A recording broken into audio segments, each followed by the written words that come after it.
These are grim economic times, fellow Tedsters, grim economic times indeed. And so I would like to cheer you up with one of the great, albeit largely unknown, commercial success stories of the past 20 years, comparable in its own very peculiar way to the achievements of Microsoft or Google. And it's an industry which has bucked the current recession with equanimity. I refer to organized crime. Now, organized crime has been around for a very long time, I hear you say, and these would be wise words indeed. But in the last 2 decades, it has experienced an unprecedented expansion, now accounting for roughly 15% of the world's GDP. I like to call it the global shadow economy, or McMafia for short. So what triggered this extraordinary growth in cross-border crime? Well, of course, there's globalization, technology, communications, all that stuff, which we'll talk about a little bit later. But first, I would like to take you back to this event. The collapse of communism all across Eastern Europe, a most momentous episode in our post-war history. Now, it's time for full disclosure.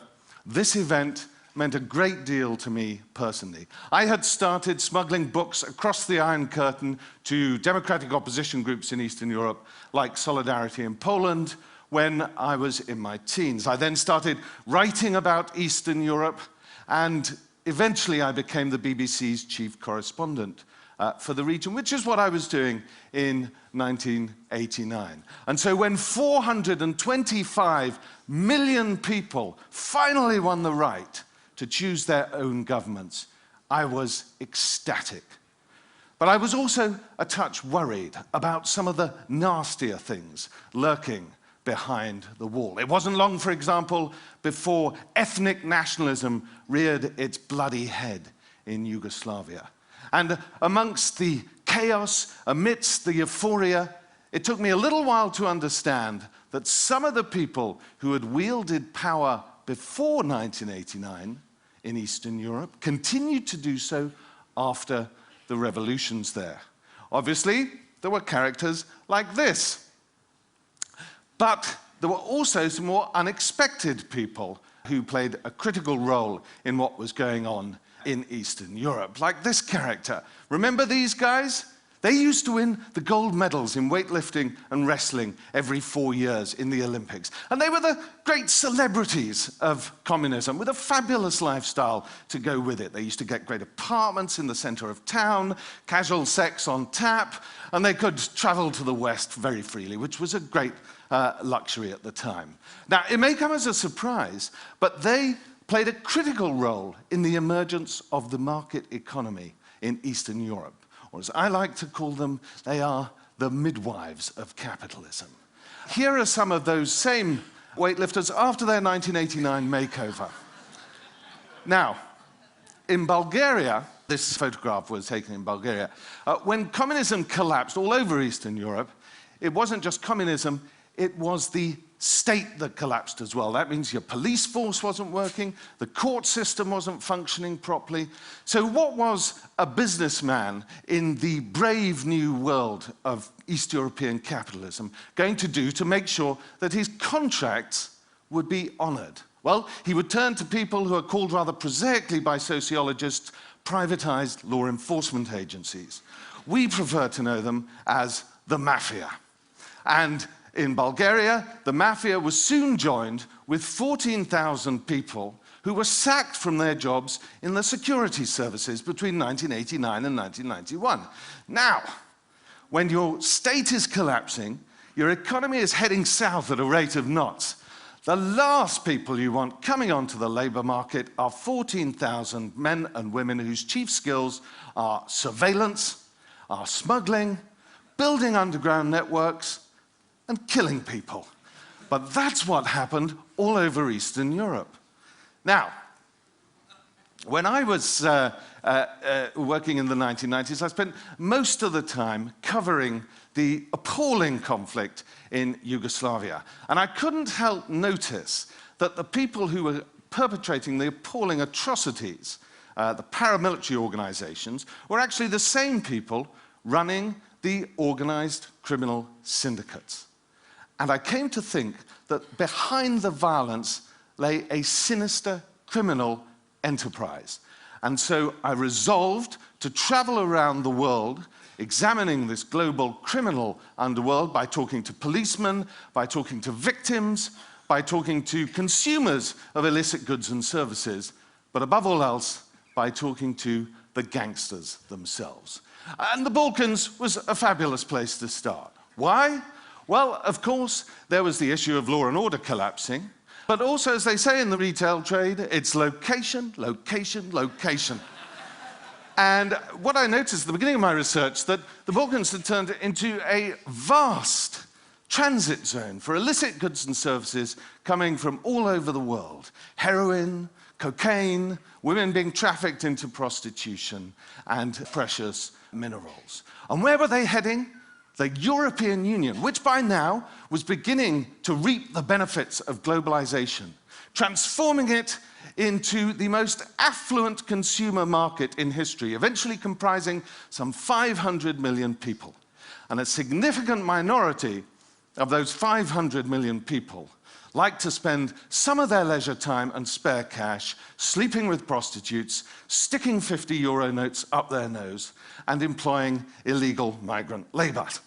Now, organized crime in a globalizing world operates in the same way as any other business.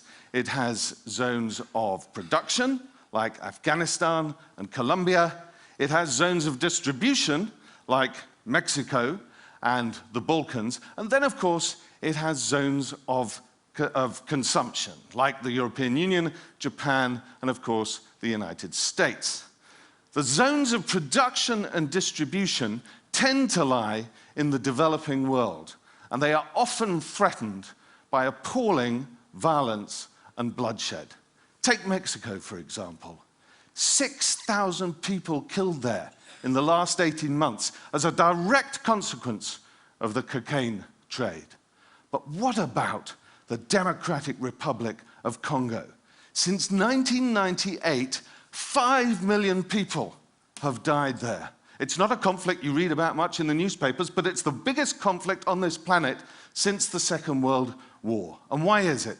Because mafias from all around the world cooperate with local paramilitaries in order to seize the supplies of the rich mineral resources of the region.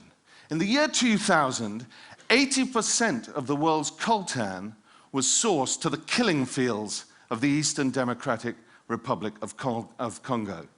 Now, coltan you will find in almost every mobile phone, almost every laptop and games console. The Congolese warlords were selling this stuff to the mafia in exchange for weapons, and the mafia would then sell it on to Western markets. And it is this Western desire to consume that is the primary driver of international organized crime. Now, let me show you some of my friends in action, caught conveniently on film by the Italian police, and smuggling duty-not-paid cigarettes. Now, cigarettes at the factory gate are very cheap. The European Union then imposes the highest taxes on them in the world, so if you can smuggle them into the EU, there are very handsome profits to be made. And I want to show you this to demonstrate the type of resources available to these groups.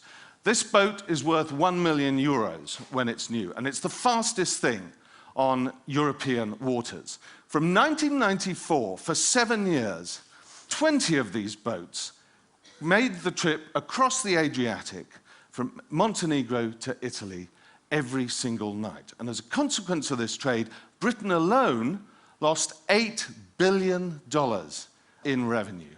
And instead, that money went to underwrite the wars in Yugoslavia and line the pockets of unscrupulous individuals.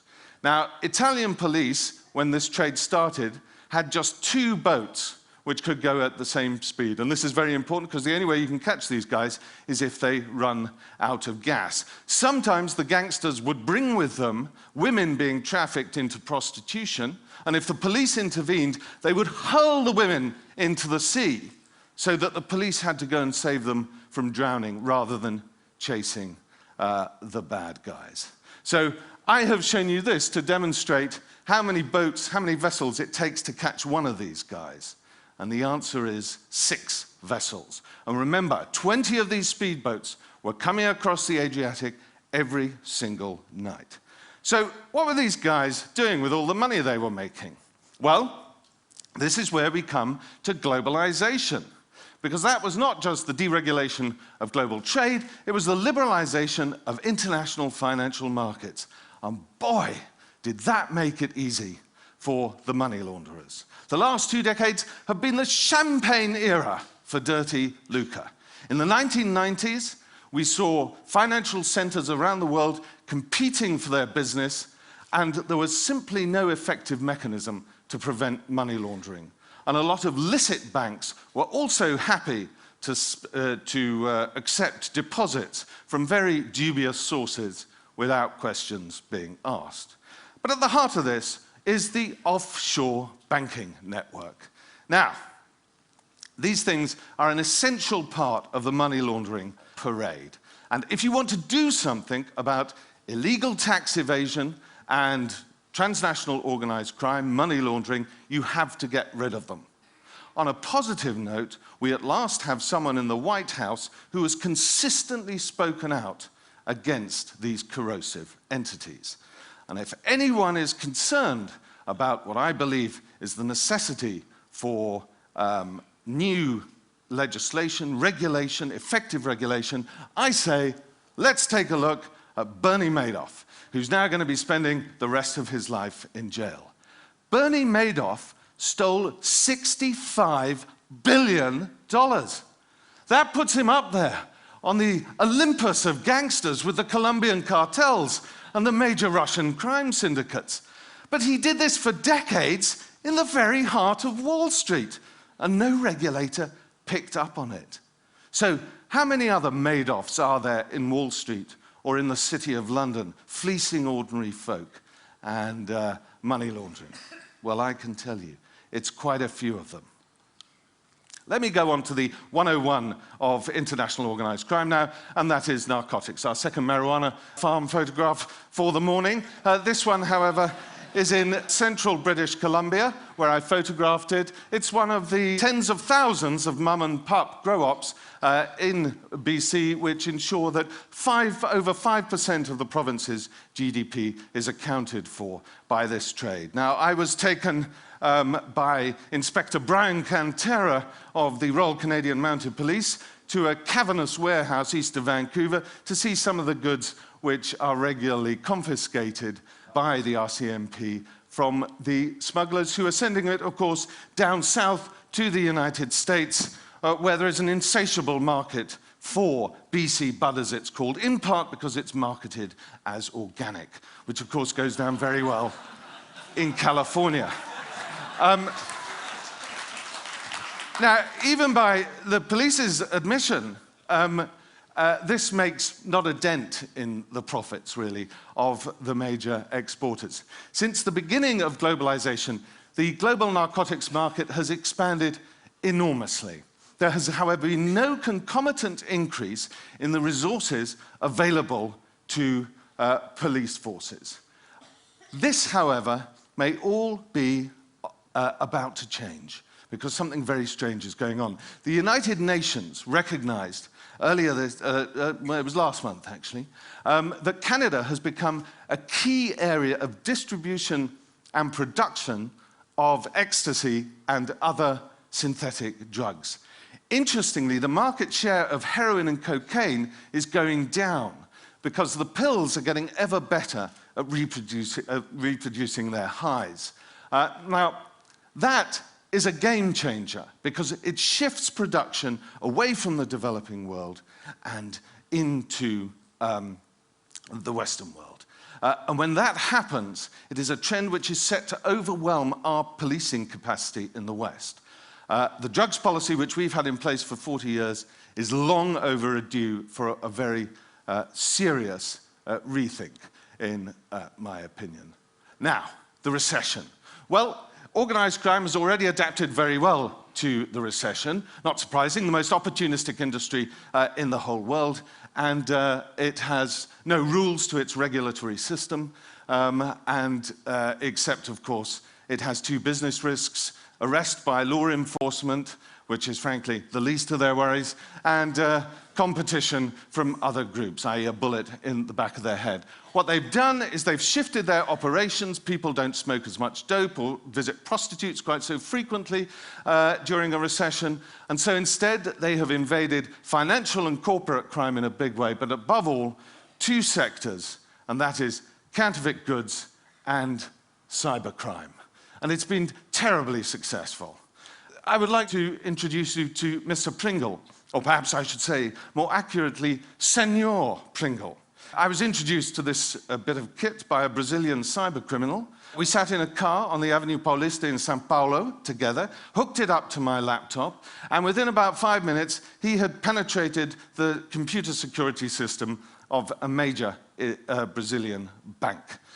It's really not that difficult. And it's actually much easier because the fascinating thing about cybercrime is that it's not so much the technology. The key to cybercrime is what we call social engineering. Or to use the technical term for it, there's one born every minute. You would not believe how easy it is to persuade people to do things with their computers which are objectively not in their interests. And it was very soon when the cybercriminals learned that the quickest way to do this, of course, the quickest way to a person's wallet is through the promise of sex and love. I expect some of you remember the I Love You virus, one of the very great worldwide viruses that came out. Now, I was very fortunate when the I Love You virus came out because the first person I received it from was an ex-girlfriend of mine. Now, she harbored all sorts of sentiments and emotions towards me at the time, but love was not amongst them. And so, as soon as I saw this drop into my inbox, I dispatched it hastily to the recycle bin and spared myself a very nasty infection. So, cybercrime, do watch out for it. One thing we do know that the internet is doing is the internet is assisting these guys. These are mosquitoes who carry the malarial parasite which infests our blood when the mozzie has had a free meal at our expense. Now, artesunate is a very effective drug at destroying the parasite in the early days of infection. But over the past year or so, researchers in Cambodia have discovered that what's happening is the malarial parasite is developing a resistance. And they fear the reason why it's developing a resistance is because Cambodians can't afford the drugs on the commercial market, and so they buy it from the internet. And these pills contain only low doses of the active ingredient, which is why the parasite is beginning to develop a resistance. The reason I say this is because we have to know that organized crime impacts all sorts of areas of our lives. You don't have to sleep with prostitutes or take drugs in order to have a relationship with organized crime. They affect our bank accounts, they affect our communications, our pension funds, they even affect the food that we eat and our governance. This is no longer an issue of Sicilians from Palermo and New York. There's no romance involved with gangsters in the 21st century. This is a mighty industry, and it creates instability and violence wherever it goes. It is a major economic force, and we need to take it very, very seriously. It's been a privilege talking to you. Thank you very much.